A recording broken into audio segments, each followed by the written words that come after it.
नमस्कार। आइए सुनते हैं मुंशी प्रेमचंद द्वारा लिखित उपन्यास मनोरमा का अगला भाग। तो लीजिए सुनिए। संध्या हो गई है। ऐसी उमस है कि सांस लेना मुश्किल है और जेल की कोठरियों में यह उमस और भी असह्य हो गई है। एक भी खिड़की नहीं, एक भी जंगला नहीं। उस पर मच्छरों का निरंतर गान कानों के पर्दे फाड़े डालता है। यहीं एक कोठी में चक्रधर को भी स्थान दिया गया है। स्वाधीनता की देवी अपने सच्चे सेवकों को यही पद प्रदान करती है। वह सोच रहे हैं कि भीषण उत्पात क्यों हुआ। हमने कभी भूलकर भी किसी से यह प्रेरणा नहीं की। फिर लोगों के मन में यह बात कैसे समाई?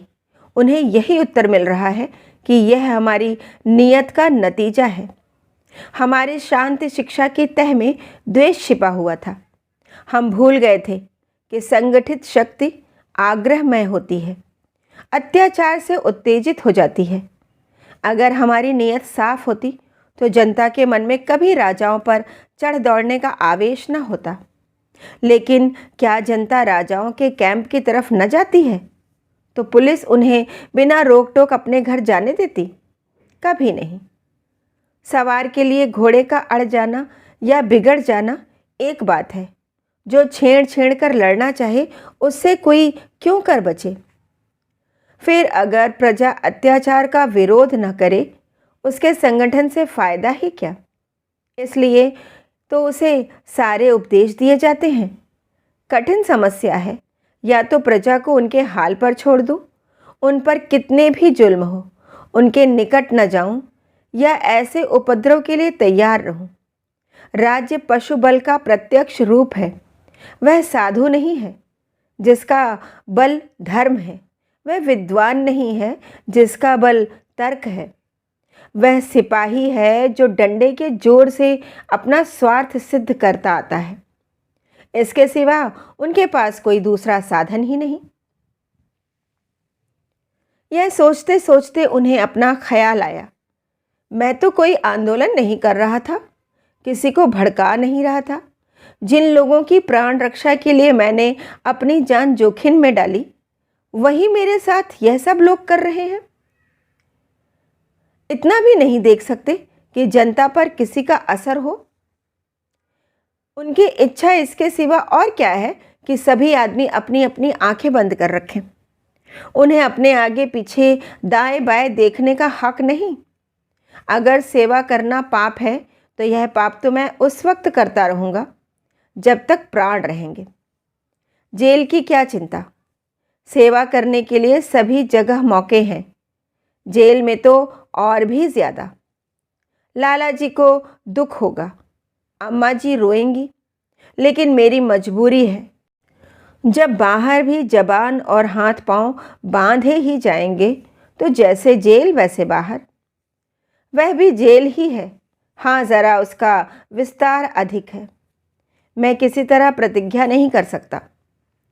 वह इसी सोच विचार में पड़े हुए थे कि एकाएक मुंशी वज्रधर कमरे में दाखिल हुए। उनकी देह पर पुरानी अचकन थी जिसका मैल उसके असली रंग को छिपा हुआ था। नीचे एक पतलून था जो कमरबंद न होने के कारण खिसक कर इतना नीचा हो गया था कि घुटनों के नीचे एक झोला सा पड़ गया था।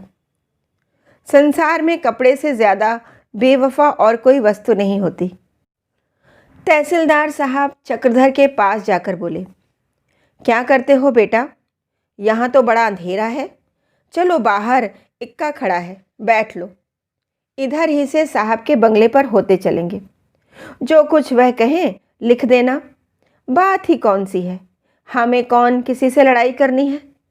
कल ही से दौड़ लगा रहा हूँ। बारे आज दोपहर को जाकर सीधा हुआ। पहले बहुत यूं त्यों करता रहा, लेकिन मैंने पिंड न छोड़ा। या वहाँ न चलना हो तो यहीं एक हलफनामा लिख दो। देर करने से क्या फ़ायदा?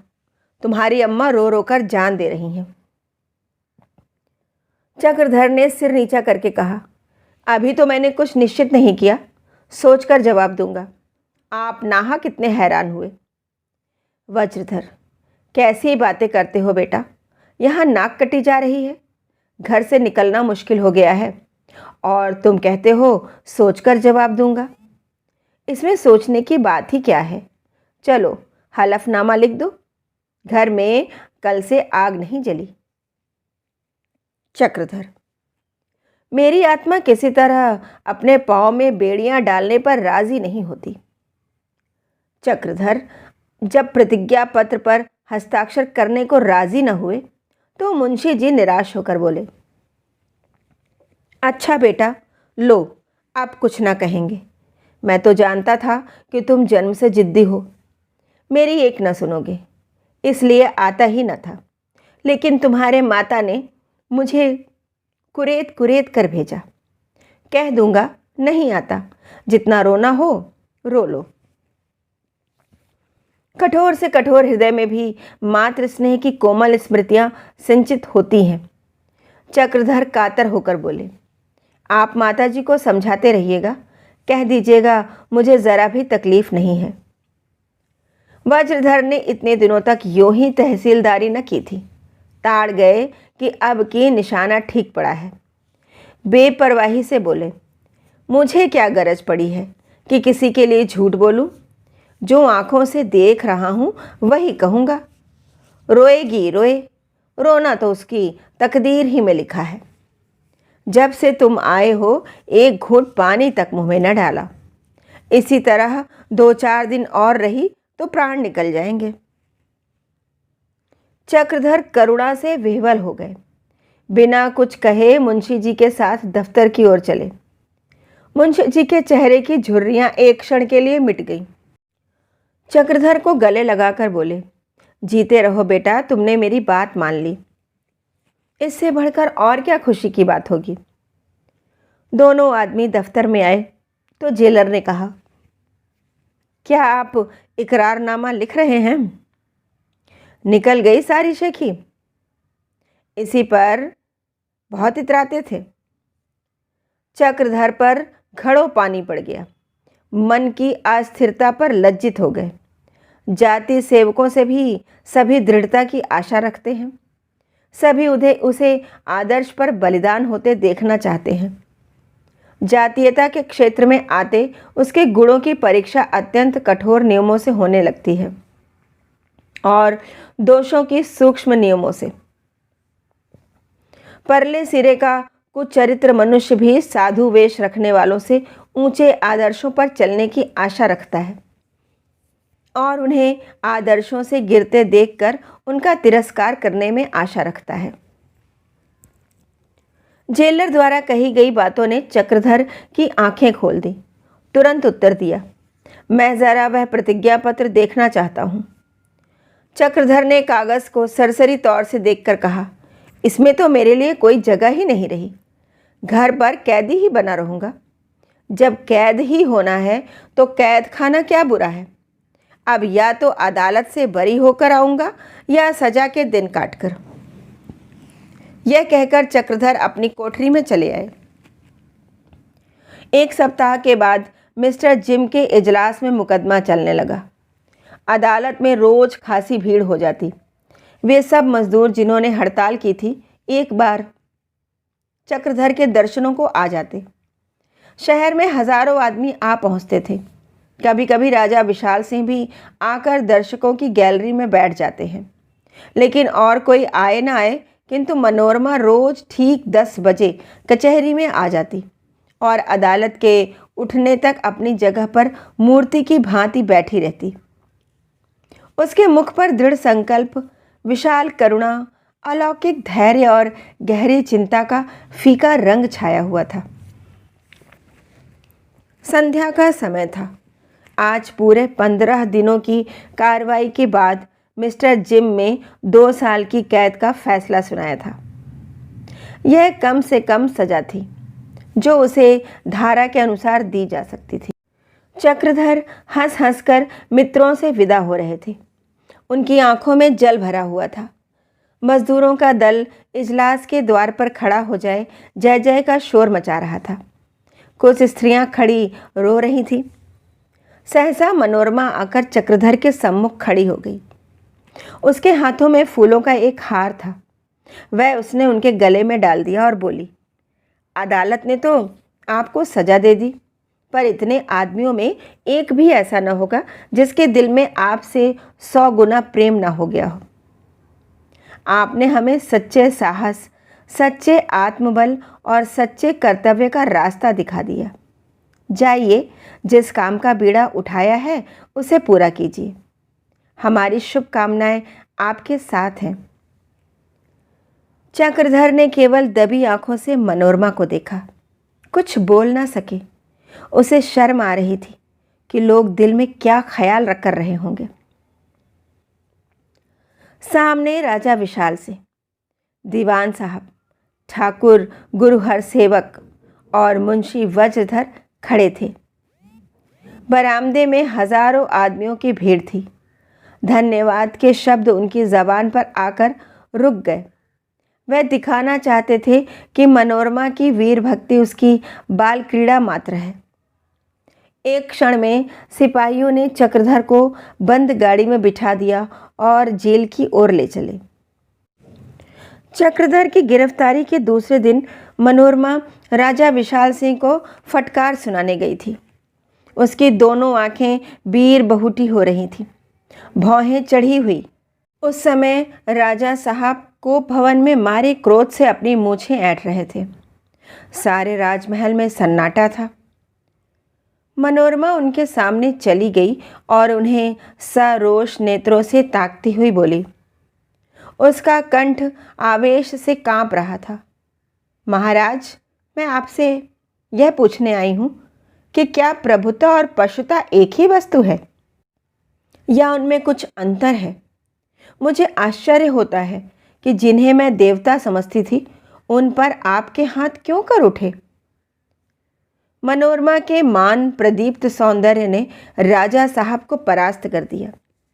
सौंदर्य के सामने प्रभुत्व भीगी बिल्ली बन गया। विशाल सिंह ने अपने कृत्य पर पश्चाताप करते हुए कहा, मनोरमा, बाबू चक्रधर वीर आत्मा है और उनके साथ मैंने जो अन्याय किया है उसका मुझे जीवन पर्यंत दुख रहेगा। मनोरमा के सौंदर्य में राजा साहब पर जो जादू का असर डाला था, वही असर उनकी विनय और शालीनता ने मनोरमा पर किया। जब वह कमरे में चली गई तो विशाल सिंह द्वार पर खड़े होकर उसकी ओर ऐसे तृषित नेत्रों से देखते रहे मानो उसे पी जाएंगे। उनके हृदय में एक विचित्र आकांक्षा अंकुरित हुई।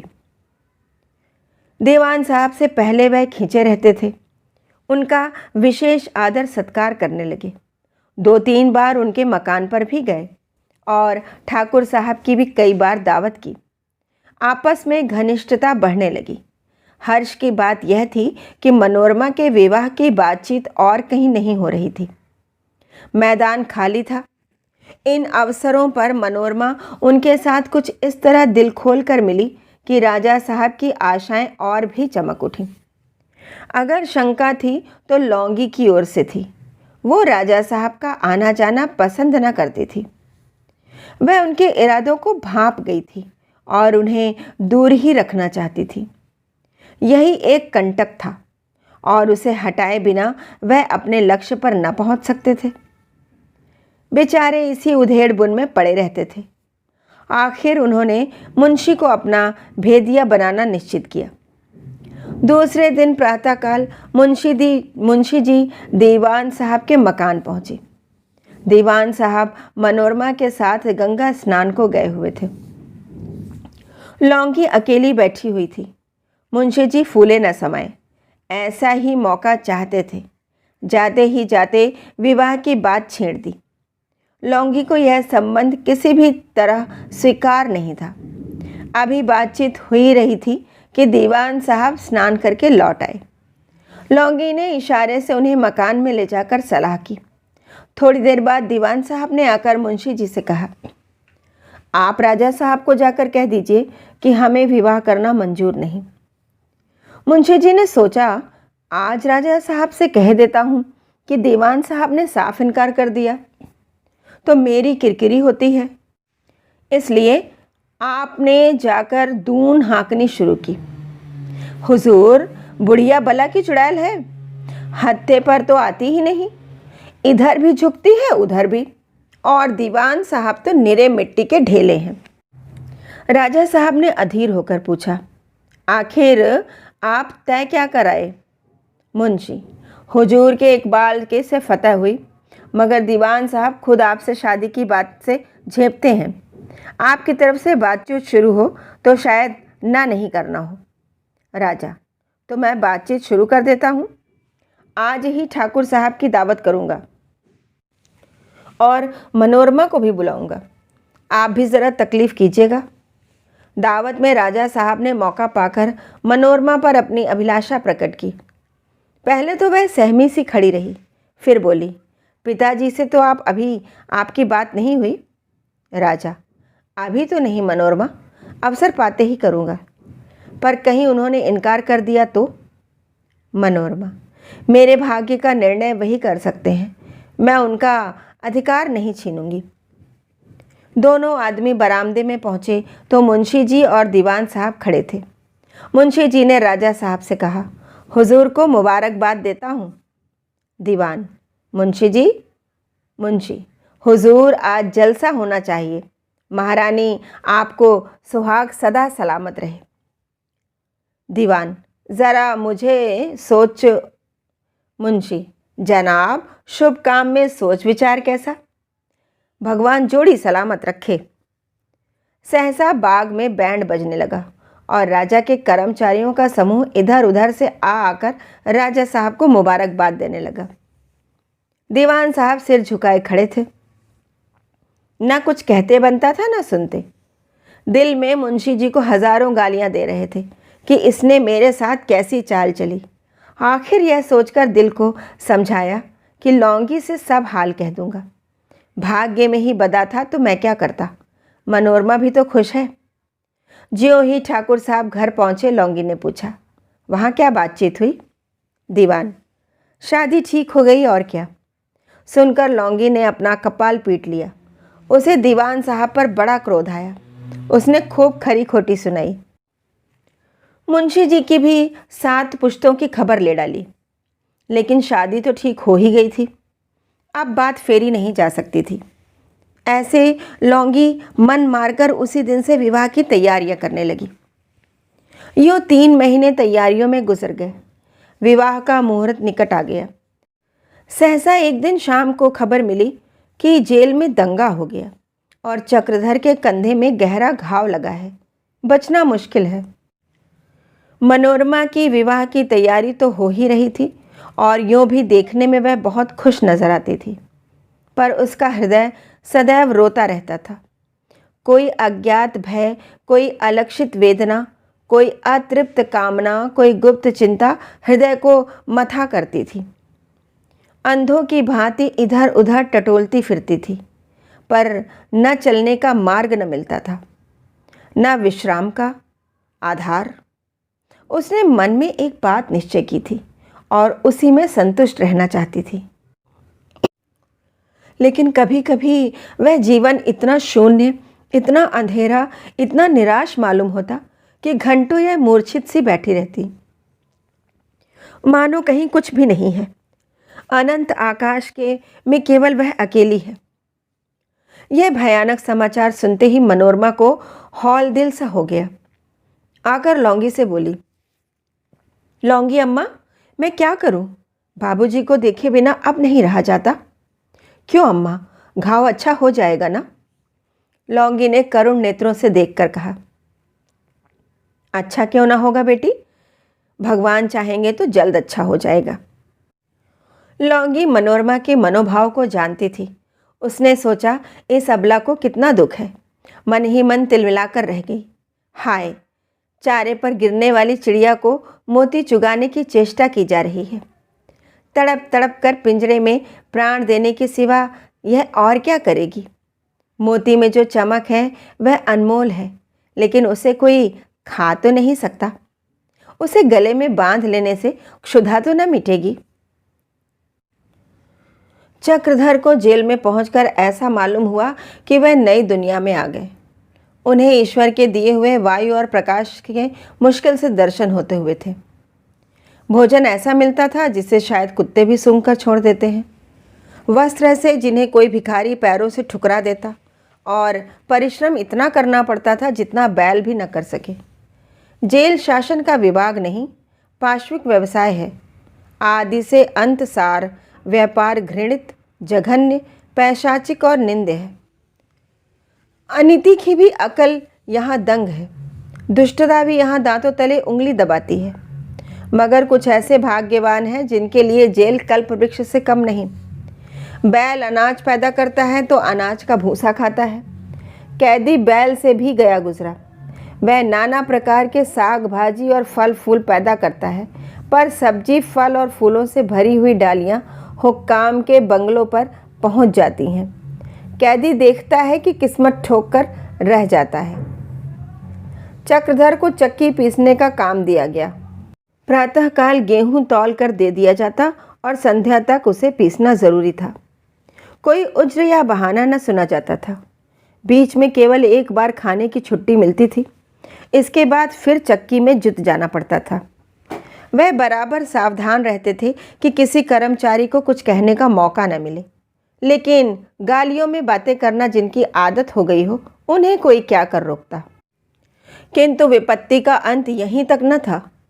कैदी लोग उन पर ऐसी अश्लील, ऐसी अपमानजनक आवाज़ें कसते थे कि क्रोध और घृणा से उनका रक्त खौल उठता, पर लहू का घूंट पीकर रह जाते थे। इनके कमरे में 5 कैदी रहते थे। उनमें धन्ना सिंह नाम का एक ठाकुर भी था, बहुत ही बलिष्ठ और गजब का शैतान। वह उनका नेता था।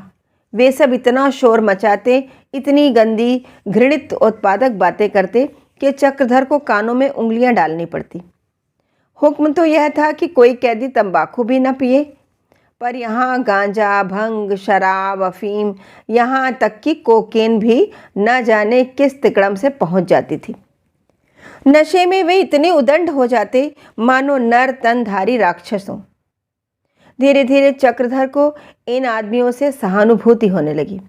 सोचा, इन परिस्थिति में पड़कर ऐसा कौन प्राणी है जिसका पतन न हो जाएगा।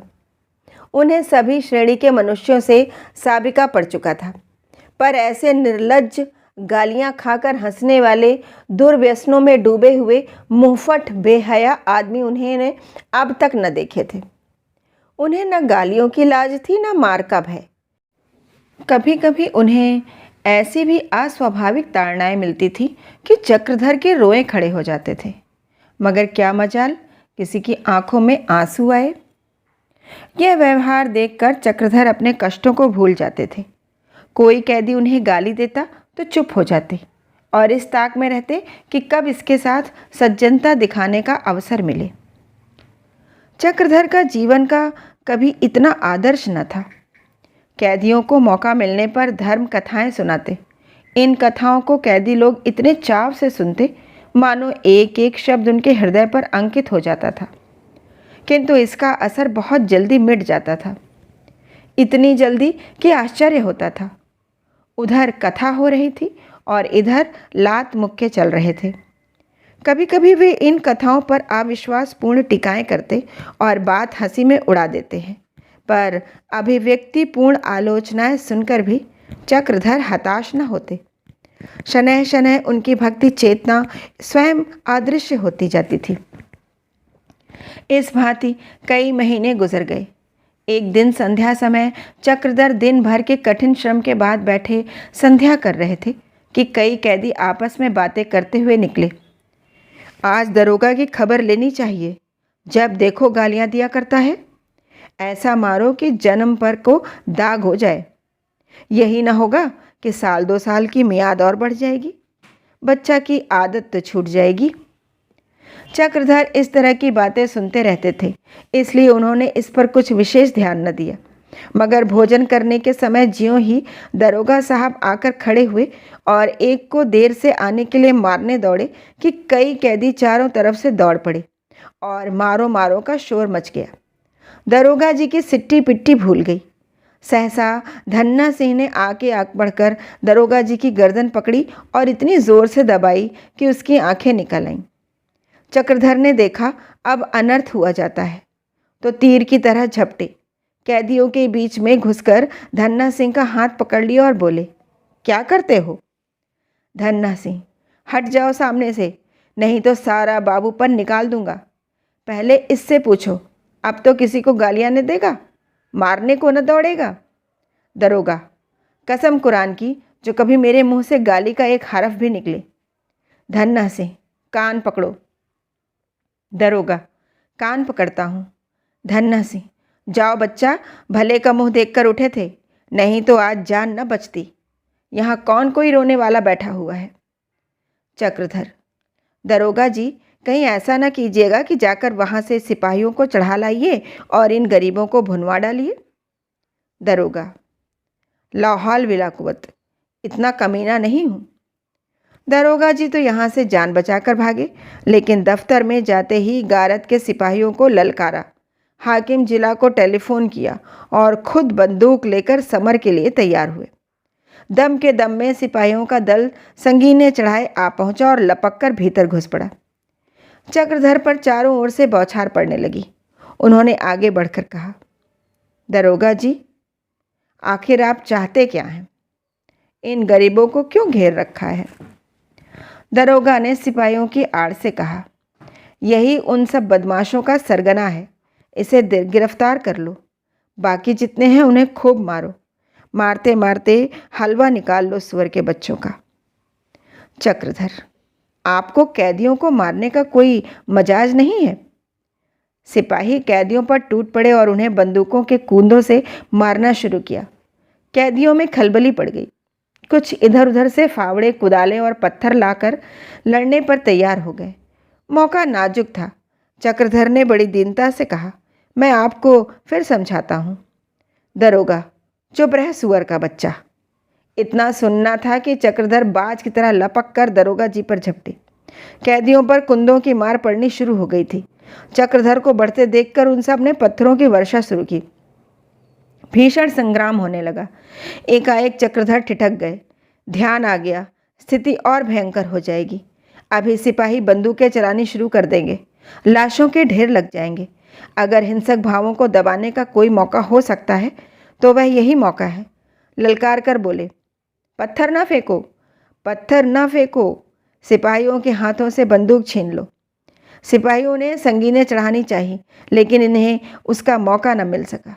एक एक सिपाही पर 10-10 कैदी टूट पड़े और दम के दम में उनकी बंदूकें छीन ली। यह सब कुछ 5 मिनट में हो गया। ऐसा दांव पड़ा कि वही लोग जो ज़रा देर पहले हेकड़ी जताते थे, खड़े दया प्रार्थना कर रहे थे, घिघियाते थे, मत्थे टेकते थे और रोते थे। दरोगा जी की सूरत तस्वीर खींचने योग्य थी। चेहरा फक, हवाइयाँ उड़ी हुई, थर थर काँप रहे थे कि देखें जान बचती है या नहीं। कैदियों ने देखा इस वक्त हमारा राज्य है तो पुराने बदले चुकाने पर तैयार हो गए। धन्ना सिंह लपका हुआ दरोगा के पास आया और जोर से धक्कर देकर बोला, क्यों साहब, उखाड़ लूं दाढ़ी का एक एक बाल? चक्रधर, धन्ना सिंह हट जाओ। धन्ना सिंह, मरना तो है ही, अब इन्हें क्यों छोड़ें? चक्रधर, मेरे देखते तो यह अनर्थ न होने पाएगा। हाँ, मर जाऊं तो जो चाहे करना। धन्ना सिंह, अगर ऐसे बड़े धर्मात्मा हो तो इनको क्यों नहीं समझाया? देखते नहीं हो कितने सांसत होती है। इतने में सदर फाटक का पर शोर मचा। जिला मजिस्ट्रेट मिस्टर जिम सशस्त्र पुलिस के सिपाही और अफसरों के साथ आ पहुंचे थे। दरोगा जी ने अंदर आते वक्त किवाड़ बंद कर लिए थे, जिससे कोई कैदी भागने न पाए। यह शोर सुनते ही चक्रधर समझ गए कि पुलिस आ गई है। बोले, अरे भाई, क्यों अपनी जान के दुश्मन बने हुए हो? बंदूकें रख दो और फौरन जाकर किवाड़ खोल दो। पुलिस आ गई। धन्ना से, कोई चिंता नहीं, हम भी इन लोगों का वारा न्यारा किए डालते हैं। मरते ही हैं तो 2-4 कुमार को मार के मरे। कैदियों ने फौरन संगीनें चढ़ाई और सबसे पहले धन्ना सिंह दरोगा जी पर झपटा। करीब था कि संगीत की नोक उसके सीने में चुभे कि चक्रधर यह कहते हुए धन्ना सिंह ईश्वर के लिए दरोगा जी के सामने आकर खड़े हो गए। धन्ना सिंह वार कर चुका था।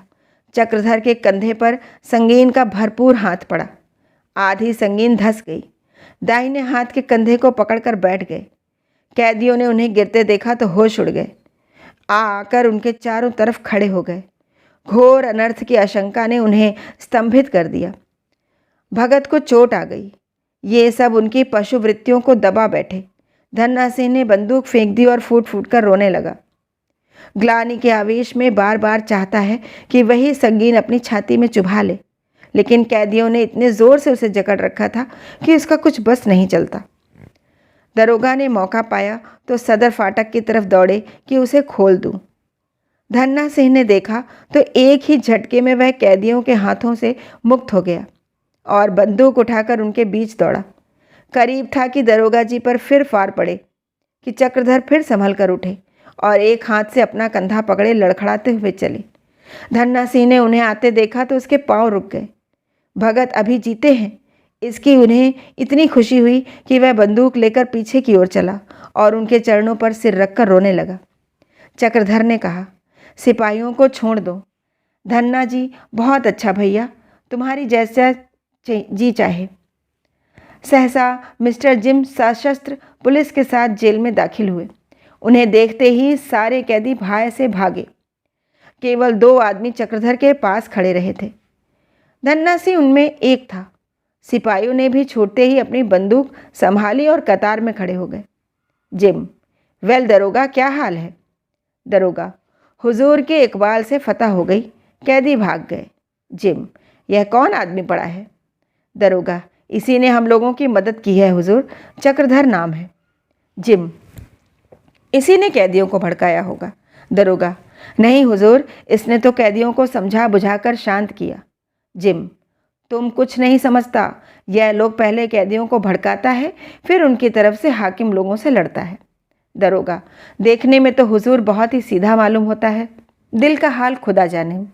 जिम, खुदा के जाने से कुछ नहीं होगा, तुमको जानना चाहिए, यह आदमी कैदियों से मजहब की बातचीत तो नहीं करता।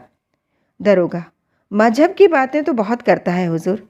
जिम, ओह, तब तो यह बहुत ही खतरनाक आदमी है। जब कोई पढ़ा लिखा आदमी मजहब की बातचीत करे तो फौरन समझ लो कि वह कोई साजिश रचता है। रिलीजन के साथ पॉलिटिक्स बहुत खतरनाक हो जाती है। यह आदमी कैदियों से बड़ी हमदर्दी करता होगा, सरकारी हुक्म उनको खूब मानता होगा, बड़े से बड़ा काम खुशी से करता होगा। दरोगा, जी हाँ। जिम, ऐसा आदमी निहायत खौफनाक होता है, उस पर कभी एतबार नहीं करना चाहिए। हम इस पर मुकदमा चलाएगा, इसको बहुत कड़ी सजा देगा।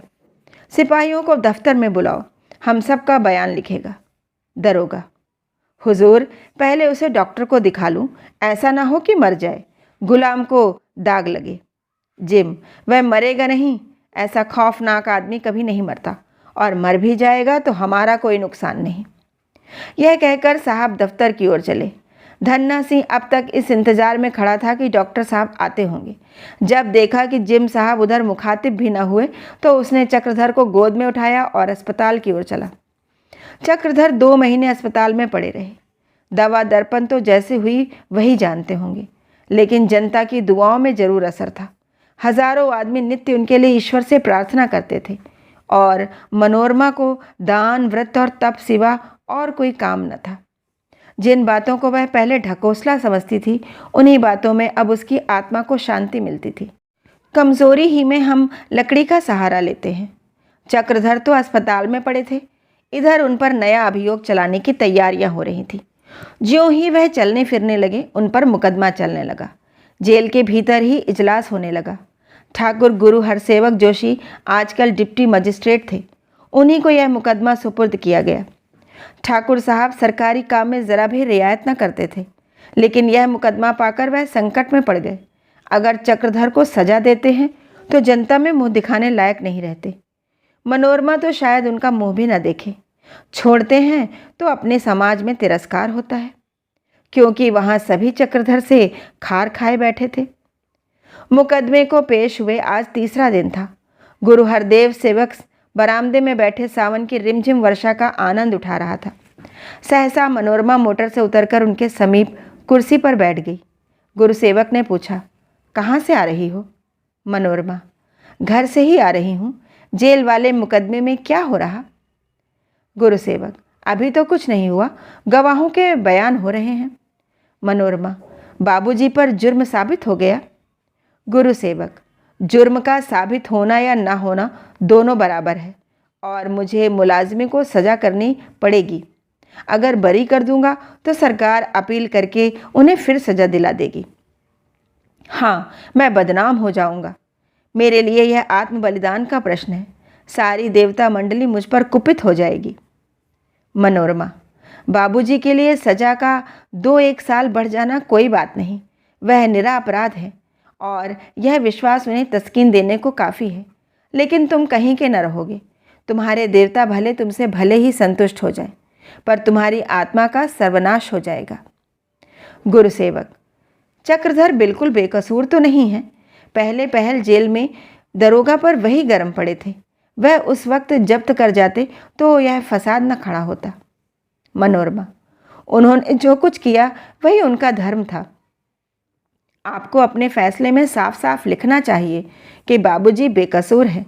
आपको सिफारिश करनी चाहिए कि महान संकट में अपने प्राणों को हथेली पर लेकर जेल के कर्मचारियों की जान बचाने के बदले उनकी मियाद हटा दी जाए। गुरुसेवक ने अपनी नीचता को मुस्कुराहट से छिपाकर कहा, आग में कूद पड़ूं? मनोरमा, धर्म की रक्षा के लिए आग में कूद पड़ना कोई नई बात नहीं है। आखिर आपको किस बात का डर है? यही ना कि आपसे आपके अपने नाराज हो जाएंगे। आप शायद डरते हो कि कहीं आप अलग न कर दिए जाएं। इसकी ज़रा भी चिंता न कीजिए। गुरुसेवक अपनी स्वार्थपरता पर झेपते हुए बोले, नौकरी की मुझे परवाह नहीं मनोरमा, मैं लोगों के कमीनेपन से डरता हूँ। इनका धर्म, इनकी राजनीति, इनका न्याय, इनकी सभ्यता केवल एक शब्द में आ जाती है और वह शब्द है स्वार्थ। जानता हूँ यह मेरी कमज़ोरी है, पर क्या करूँ, मुझ में तो इतना साहस नहीं। मनोरमा, भैया जी, आप यह सारी शंका निर्मूल है। गवाहों के बयान हो गए हैं कि नहीं? हाँ, हो गए। अब तो केवल फैसला सुनाना है। मनोरमा, तो लिखिए, मैं बिना लिखवाए यहाँ से नहीं जाऊँगी। यही इरादा करके आज आई हूँ। दौड़ा, दूसरी मोटर आ पहुँची। इस पर राजा साहब बैठे हुए थे। गुरुसेवक बड़े तपाक से उन्हें लेने दौड़े। राजा ने उनकी ओर विशेष ध्यान न दिया। मनोरमा के पास आकर बोले, तुम्हारे घर से चला आ रहा हूँ। वहाँ पूछा तो मालूम हुआ कहीं गई हो, पर यह तो किसी को मालूम न था कि कहाँ। वहाँ से पार्क गया, पार्क से चौक पहुँचा। सारे ज़माने की खाक छानता हुआ यहाँ पहुँचा हूँ। मैं कितनी बार कह चुका हूँ कि घर से चला करो तो ज़रा बतला दिया करो। यह कहकर राजा साहब ने मनोरमा का हाथ आहिस्ता से पकड़ लिया और उसे मोटर की तरफ खींचा। मनोरमा ने एक झटके से अपना हाथ छुड़ा लिया और बोली, मैं न जाऊँगी। राजा, आखिर क्यों?